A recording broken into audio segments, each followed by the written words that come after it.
Weird one. Weird one. I don't like being scared. I'm not here for it. But strewn around, thrown around. Yeah. Hey, hello team. My name is Monique. Welcome back to the Cauldron, and it is time for me to wrap up June. In case you didn't know, this is Book Witch Reviews, my channel, and I monthly play a TBR game called TBR Tombola, where I pull 7 numbers out of a tombola machine. I attach prompts to each of these numbers, and then I try to read the book attached to the prompt, and I then, as a prize, get to, at the end of the month, go through the numbers. If I have the number on my little bingo sheet, I get to cross it out, and if I ever get a full line, I'm allowed to buy a book, even if I am on a book buying ban, which I currently am. But let's see if June is the month that we're gonna do it. I will leave links to my June TBR down below, plus the video link to my very first TBR Tombola if you would like to check it out. And then let's just jump straight into what I read in June. So June was a bit of a weird one for me. Not for any particular reason, but just like in general, and that meant that I only read 7 books. And I say only not because there is a certain amount of books that people should read, but because I usually read at least 9, and also meant that I didn't read as many pages as I usually do. I read around 2,930 pages, which is good, but is like low for me, and I'm not sure why that happened, but I just wasn't in the mood to read or do things or follow my TBR, as you will see as I walk through this. So let's just jump straight into what I actually did read on my TBR. So first up, we have A Dark and Hollow Star by Ashley Shuttleworth, which was actually on my April TBR. And when I do not finish my TBR, I try to put the book onto the next month. I am allowed to swap them, but I did actually really want to read this one. This is a special Illumicrate edition. It is signed. It is beautiful. It is meant to be a YA urban fantasy set in our days Vancouver, but there are like fae courts and like the fairy exists. So we follow 4 main perspectives and a couple of other perspectives. We are following a sort of immortal fury. We are following a half-blood like connection to the crown. Is that what you would call it? Basically, we are following many of them, and they are all sort of trying to keep the fairy hidden, but all of these murders are happening of the Iron Fae or the Iron Blood. Is it Iron Blood? I can't remember now. Basically, the halflings are getting murdered, and so our 4 main characters sort of end up coming together and trying to figure out why this has happened. It is also meant to be sort of like almost a play on a D&D campaign, which is why it says like choose your player, and I enjoyed parts of it. I ended up giving it 3.5 stars. I wasn't as in love with it as I wanted to be. What I did love about it was definitely the magical aspects. I loved these deities that are non-binary. I loved the sheer amount of queer rep that was in here, but overall, like, I want to read the next book because the ending is interesting, but I was not as wowed by this one as I wanted to be. So A Dark and Hollow Star came on to my TBR at number 20, so let's see if 20 is on here. Boo boo. It is! Woo! Exciting. Let us cross it out. Me. 20 is out. Moving on. The next book I read was For the Wolf because it came in and I really wanted to read it, by Hannah Witten. This is not actually on my TBR. It's a adult fantasy that I think also sort of straddles into the new adult age group.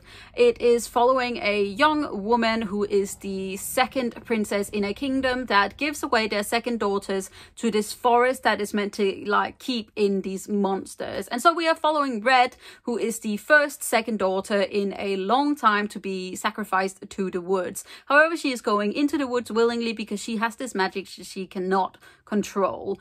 And there she meets Eamon, who is the wolf, but however, he is not the wolf that she thought that she would meet in there.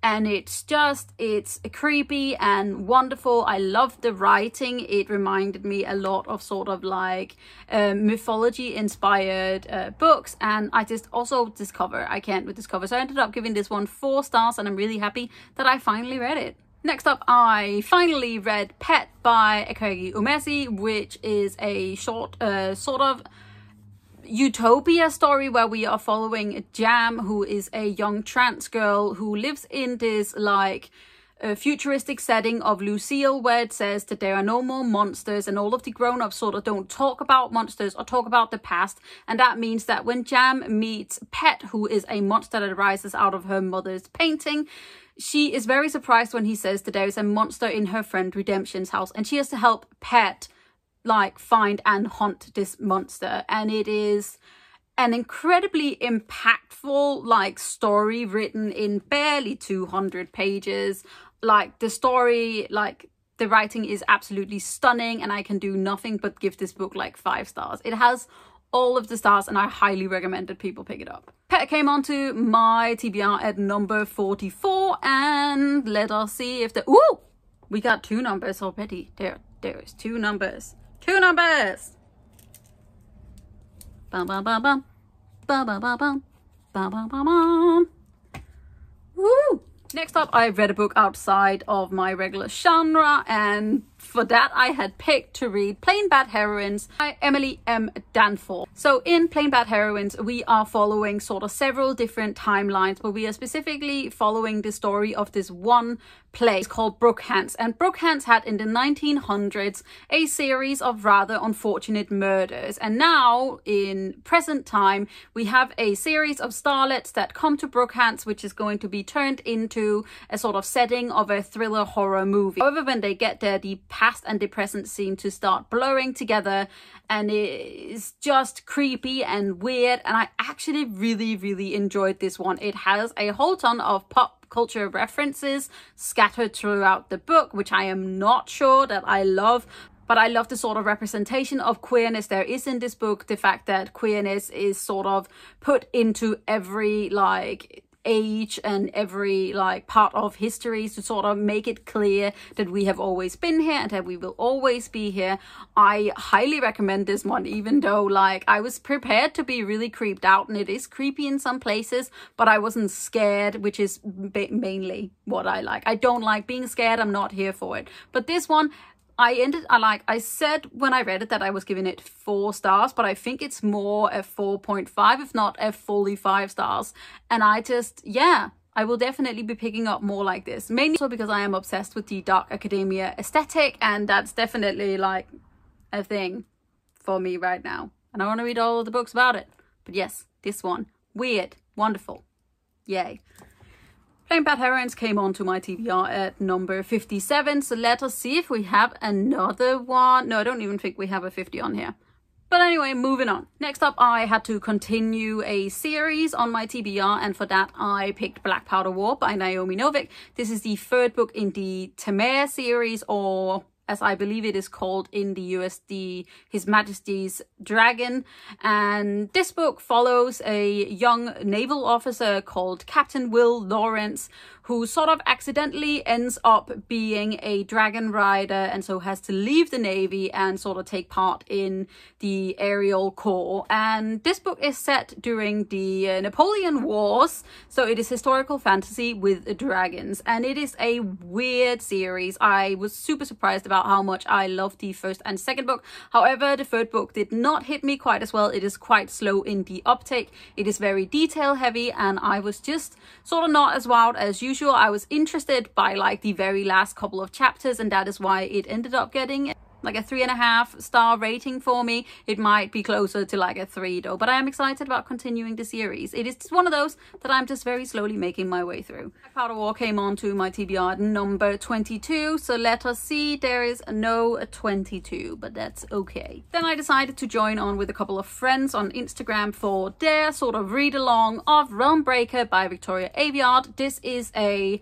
high fantasy that I sort of think sits between new adult and young adult. I don't know what age group it is actually particularly pointed at. It is, as I mentioned, high fantasy, and I'm saying that because for the first several couple of chapters, it is very heavily info dumpy, and that is sort of sad. Like, this world building is absolutely amazing. I'm really interested in the world, but we get fed so much of it that it's like too much. And this book basically follows a group of characters that are coming together to save the world from this evil, like twin to the former king who is opening doorways to other worlds. And it's, yeah, super interesting, but very intense. And it is also like, we literally have like 6 or 7 POVs in here. So it's just a little bit much. In the end, I ended up giving this one 3/3.5 stars.